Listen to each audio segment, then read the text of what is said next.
Hey, what's up YouTube? It's Brett James back again with another video, and today we're going to be talking about my Eastern Conference standing projections and the teams that I think are going to make the playoffs. Now, the Eastern Conference to me is a lot easier to do than the Western Conference. In the West, outside of like the top 4 or 5 teams, teams 5 through 8, there's actually a lot of teams that can make the playoffs in the West. Probably about 13 different teams. The only teams that have zero shot are the Phoenix Suns and the Memphis Grizzlies. So the Western Conference is definitely a lot tougher to think about and see who I can actually place in the seedings. The Eastern Conference is kind of straightforward and to the point. Not too many teams are actually good in the East and are solidified, so let's just stop wasting time and let's just hop right into the video. Alright, coming in at the number 8 seed, I got the Miami Heat. Miami Heat did big this offseason, adding in Jimmy Butler, all-star from the Philadelphia 76ers. Now that's a huge blow to the 76ers, even though the Sixers were able to end up getting Al Horford in free agency, but we'll get onto that a little bit later on. Adding in Jimmy Butler is not going to make the Miami Heat whatsoever finals contenders. It's kind of just a way to soften the blow, let's put it plain and simply, to the loss of Dwayne Wade. Now, Jimmy Butler in this team, they're not going to do much, as I said. That's why I have him as a number 8 seed. They lost out on Hassan Whiteside, ended up with that trade to Portland. And the Miami Heat, all around, they have a solid team. I like Tyler Hero as a Rookie of the Year candidate. Justice Winslow. I like Bam Adebayo. They've got nice, solid pieces. Erik Spoelstra is a finals coach, but that was back in the days when they had LeBron, Bosh, and Wade. Since then, Erik Spoelstra hasn't really done much at all to impress. He's still a decent coach in this league. But I think the Miami Heat are going to do just enough to make the playoffs this year. That's why I got them coming in as number 8 seed this year. Alright, coming in at number 7, I got the Toronto Raptors, the former NBA champions of this past season. Now, obviously, I have them coming in at number 7 because they just lost Kawhi Leonard, the best player in free agency, who's actually healthy, so not Kevin Durant. Okay? Now, reports did come out earlier that they were trying to trade for Paul George before he went to the Los Angeles Clippers as an incentive to get Kawhi Leonard to re-sign back with the Toronto Raptors. It ended up not happening. Paul George obviously went to the Clippers, so therefore Kawhi Leonard went to the Clippers. And now that just gives a future for the Toronto Raptors to build around Kyle Lowry and Pascal Siakam. They now have Marc Gasol back after that trade from Memphis. And they've got some nice pieces around him. Fred VanVleet's probably going to be a 6th Man of the Year candidate this year if he continues to step up and elevate his games as the way he showed in the playoffs in the NBA Finals this season. The Toronto Raptors, they're not going to do anything impressive this season. They're going to be a subpar team in the NBA and a subpar team in the East at best this year. Even if Pascal Siakam continues to improve and elevates his game to an all-star level, I just don't see the Toronto Raptors going anywhere this year. They might win a series if they get lucky this year, if something happens, but I just don't see the Toronto Raptors having it this year, though. Alright, coming in at number 6, I got the Orlando Magic. Now, this team, even though I'm a fan of the Orlando Magic, I can be a realist, I can be honest with myself. I do see them realistically getting the number 6 seed, but the team I have ahead of them, number 5, the Brooklyn Nets, I could definitely see them swapping around. The reason I say that is because Kyrie Irving is clearly the superstar on the team at the moment. Kevin Durant's not going to play this year due to that Achilles injury. And Kyrie Irving's basically in the exact same situation that he was in last year with the Boston Celtics. A bunch of young and upcoming stars who made the playoffs when they weren't supposed to. They even won a game against the Philadelphia 76ers. And Kyrie Irving is your leader. And then he's going to step into that equation. Was that not the 2018-2019 Boston Celtics last year? Jason Tatum, Terry Rozier, Marcus Smart, Jaylen Brown, all these boys in the 2018 playoffs, all had an amazing playoff run. They were looking like the team to beat in the East this year with Gordon Hayward coming back off injury. And now you got Kyrie Irving coming back as well, and they're looking like, wow, this team's going to go up there and compete with the Golden State Warriors in the NBA Championship. Psych, they lost in the second round. They got ran over by Milwaukee after that first game in the semifinals, okay? And now Kyrie Irving, who is the leader and who was the dysfunctional one in the Boston Celtics, is now on the Brooklyn Nets. So, I am not going to count out the Brooklyn Nets. They've got solid pieces. Joe Harris, Karis LeVert, Spencer Dinwiddie, Kyrie Irving, of course. They've got pieces, okay? But I'm going to give them the number 5 seed just for now until they prove to me otherwise that they can't ball. I can't put the Orlando Magic, who only have one all-star on their team, when Kyrie Irving's a much better player than an all-star. He's an all-NBA type of talent. Nikola Vucevic is not, okay?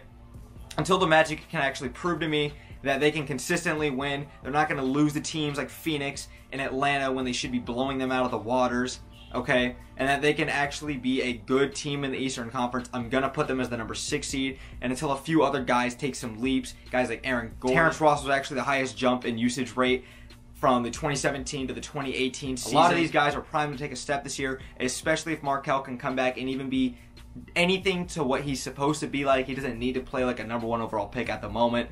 But the Orlando Magic have plenty of potential coming into this year. They have higher expectations than they do in the past. Hell, even the ESPN projections put them as a top 5 seed coming into this season. So I do expect the Magic to do some great things. But until they prove to me otherwise, I got the Brooklyn Nets ahead of them. So let's just skip on to number 4 since I basically just went over the Brooklyn Nets. Alright, coming in at the number 4 seed, I got the Indiana Pacers. Now, the Indiana Pacers are getting Victor Oladipo back off that. Many people around the league thought the Indiana Pacers were going to absolutely plummet as soon as Oladipo went down last year, but that was the complete opposite. They ended up maintaining a high level of basketball play throughout the rest of the regular season. They ended up getting swept in the first round by the Boston Celtics, but that's besides the point. We're talking regular season and where I think seedings are going to go. Bogdanovich was dropping over 20 points per game as soon as Oladipo went out. Sabonis stepped up his game, Miles Turner, all these guys. And I see them with Oladipo getting back, them going to keep playing at that same level even though they did lose out on Bogdanovich and Wesley Matthews. Bogdanovich ended up going to Utah and Wesley Matthews ended up going to Milwaukee. But this team is great. So even though the Indiana Pacers don't really have a second guy to complement Victor Oladipo as well as he should be complimented, they're still going to be a good team in the East, and I expect the Indiana Pacers to at minimum be a top 4 seed in this year's Eastern Conference. Alright, coming in at number 3, I got the Boston Celtics. Now, the Boston Celtics definitely hit a splash from free agency, getting out on Kemba Walker. Now, Kemba's probably going to be a much better fit for the Boston Celtics, Danny Ainge, Brad Stevens, and the rest of the young guys. He doesn't possess the same needs that Kyrie Irving does, and Kemba Walker's a much better guy in the locker room. He's not going to possess the same problems that Kyrie was, just annoying and attention with the media. Kemba Walker's a much better guy overall. They're getting Gordon Hayward back. We know he played last season, but it was his first year off that injury. So he's probably going to have a bounce-back season. I don't expect Gordon Hayward to ever be the same player that he ever was back in Utah when he was an All-Star one season. I don't expect him to even be an All-Star in the East, okay? But he'll probably have a solid season at best. Probably about 15 points per game. I'm just projecting.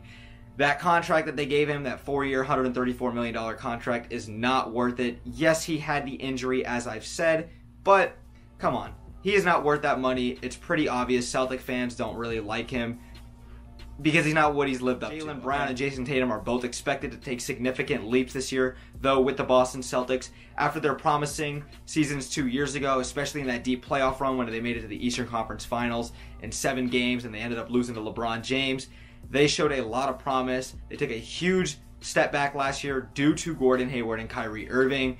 Brad Stevens not figuring out the right system to get everyone integrated, and sometimes too much talent is a bad thing. I expect them to be competing in the Eastern Conference. I don't see them making the Eastern Conference Finals just because I think the Sixers and the Bucks are 2 powerhouses. I don't think that's the Boston Celtics, but anything's up for grabs this year in the NBA, so we'll see what happens though with the Boston Celtics. Coming in at number 2, I got the Philadelphia 76ers. Now, they were able to get Al Horford away from the Boston Celtics. That is a fantastic signing for the 76ers if Joel Embiid goes down. We all know he has injury issues. We all know that even though Joel Embiid is as dominant as he can be, even come playoff time, just last season he was having problems. Al Horford is a great veteran in this league, one of the better defensive centers in the league, and he's just going to be a huge upgrade. Now, we are going to see, though, how is Ben Simmons and Embiid going to actually elevate their game? Embiid obviously needs to stay healthy. Ben Simmons needs to shoot at least a mid-range jumper. And then now that they paid Tobias $180 million, is he going to be like the guy to take the last shot? Is he going to be the guy that's going to need to take over and drop 30 points a game when they're going to need scoring? Because we're not really going to get that from Ben Simmons unless he is taking shots. Okay, they lost JJ Redick as well, another great shooter. And the Sixers, they are a great team. I see them as a powerhouse in the East, but I'm going to give the slight advantage to the Milwaukee Bucks. My number 1 team is going to clearly be the Milwaukee Bucks. I see the Bucks coming out of the East this year with no Kawhi Leonard. I don't see anyone stopping the Greek Freak because I think that he is going to come back this season with a jump shot. I'm not saying his jump shot's going to be like a Kevin Durant or a Steph Curry. I think it's going to be respectable. Teams aren't going to have to just back off of him and dare him to shoot the ball. Especially come playoff time, he's going to need to be able to shoot the ball. Driving to the hole, dishing is not just going to work every single time come playoff time when you're running downhill.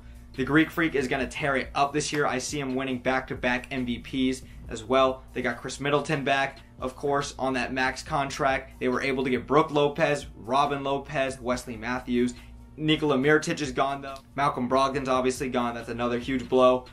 But the core of this team is put together. They know their roles. They know their expectations. And I just don't think that there's any argument for the Milwaukee Bucks not being a top 2 team in the East this year. So that's why I got them coming in as number 1. Alrighty, thank you guys so much for watching the video. I really appreciate it. Let me know what you guys think about my projections. What are you guys' projections for top 8 in the Eastern Conference this season? And let me know any other video topics y'all would like me to cover regarding the NBA. If y'all could please leave a thumbs up down below, a comment, and share the page, that'd be great. Thank you guys so much, and I'm out.